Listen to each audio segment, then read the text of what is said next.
YCP ప్రభుత్వ హయాంలో 2019-24 మధ్య తిరుమల తిరుపతి దేవస్థానానికి సరఫరా చేసిన నెయ్యిలో భారీ కుంభకోణం జరిగినట్లు సుప్రీంకోర్టు ఆదేశాలతో ఏర్పాటైన ప్రత్యేక దర్యాప్తు బృందం నిగ్గు తేల్చింది. ఇక అసలు నెయ్యి కాకుండా పామ్ ఆయిల్, పామ్ కర్నెల్ ఆయిల్తో తయారు చేసిన పదార్థాన్ని నెయ్యి పేరుతో తిరుమలకి సరఫరా చేసినట్లు సిట్ తన దర్యాప్తులో నిర్ధారించింది.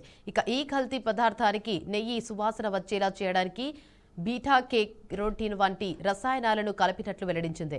ఇక ఈ విధంగా 5 ఏళ్ల వ్యవధిలో సుమారు 60 లక్షల కిలోల కల్తీ నెయ్యిని తిరుమలకు సరఫరా చేసినట్లు సిట్ అంచనా వేసింది. అదే కల్తీ నెయ్యితో సుమారు 20.01 కోట్ల శ్రీవారి లడ్డులతో పాటు ఇతర ప్రసాదాలు తయారైనట్లు నివేదికలో స్పష్టం చేసింది. ఇక ఈ కుంభకోణం ద్వారా సుమారు 235 కోట్ల మేర తితిదే నిధుల దుర్వినియోగం జరిగినట్లు సిట్ తెలిపింది. అంతేకాకుండా కోట్లాది మంది భక్తుల విశ్వాసాలు, మనోభావాలు తీవ్రంగా దెబ్బతిన్నాయని అభిప్రాయపడింది. ఈ వ్యవహారంలో కొందరు తితిదే ఉద్యోగులు, అధికారులు, అలాగే పలు డైరీ సంస్థల ప్రతినిధులు పరస్పరం కుమ్మక్కై ఈ అక్రమ సరఫరాకు పాల్పడ్డారని సిట్ తేల్చింది. తిరుమలకు కల్తీ నెయ్యి సరఫరా చేసిన ఈ కేసులో సిట్ అధికారులు శుక్రవారం నెల్లూరు ఏసీబీ కోర్టులో ఛార్జిషీట్ దాఖలు చేశారు. 600 పేజీలకు పైగా ఉన్న ఈ ఛార్జ్ షీటులో మొత్తం 36 మంది నిందితుల పాత్రతను అలాగే సవరంగా పేర్కొన్నారు.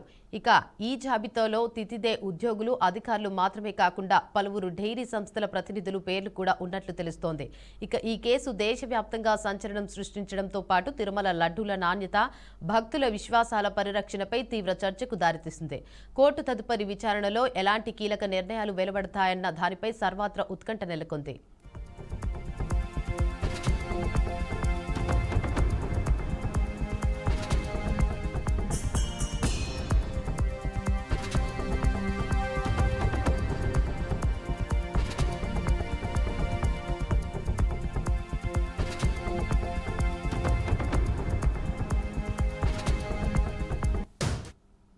ఇక ఇదే అంశంపై మరింత సమాచారాన్ని మా ఏపీ బ్యూరో చీఫ్ ఈశ్వర్ అందిస్తారు. ఈశ్వర్, చెప్పండి, అప్డేట్స్ ఏంటి? తిరుమలలో నెయ్యి కుంభకోణం సంబంధించి సిట్ అధికారులు నిగ్గు తేల్చారు.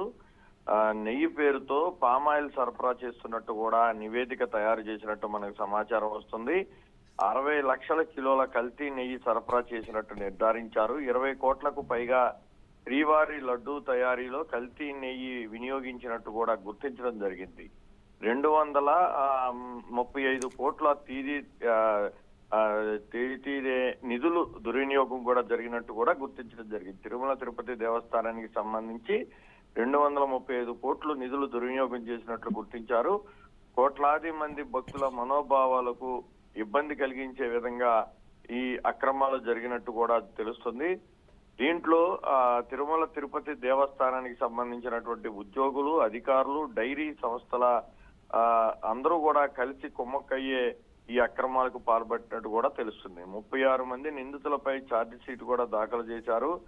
నెల్లూరు ఏసీబీ కోర్టులో సిట్ తుది అభియోగ పత్రం కూడా ఉంచడం జరిగింది. అయితే 235 కోట్లు ఆ తిరుమల తిరుపతి దేవస్థానానికి సంబంధించినటువంటి నిధుల మొత్తాన్ని కూడా దుర్వినియోగం చేశారు. అయితే ఈ డబ్బు మొత్తం ఎవరెవరు తిన్నారు, ఈ కుంభకోణంలో కీలకమైన సూత్రధారులు ఎవరు చక్రం తిప్పారు అనే దాని మీద లోతైన దర్యాప్తు కూడా జరిగింది. 60 లక్షల కిలోల కల్తీ నెయ్యి సరఫరా చేసిన నేపథ్యంలో దీంట్లో ప్రధాన నిందితులు ఎవరున్నారనే దాని మీద కూడా ఆ సిట్ ఒక నివేదిక తయారు చేసింది. 20 కోట్లకు పైగానే ఉన్నటువంటి తిరుమల తిరుపతి దేవస్థానం లడ్డూల తయారీకి సంబంధించి కల్తీ నెయ్యి వినియోగంలో పామాయిల్ సరఫరా చేయటం ఏంటి అని భక్తులైతే తీవ్ర ఆగ్రహం వ్యక్తం చేస్తున్న పరిస్థితులు కూడా కనిపిస్తూ ఉన్నాయి. తిరుమల తిరుపతి కుంభకోణంలో చాలా మంది కీలకమైన వ్యక్తులు కూడా ఉన్నట్టు తెలుస్తుంది.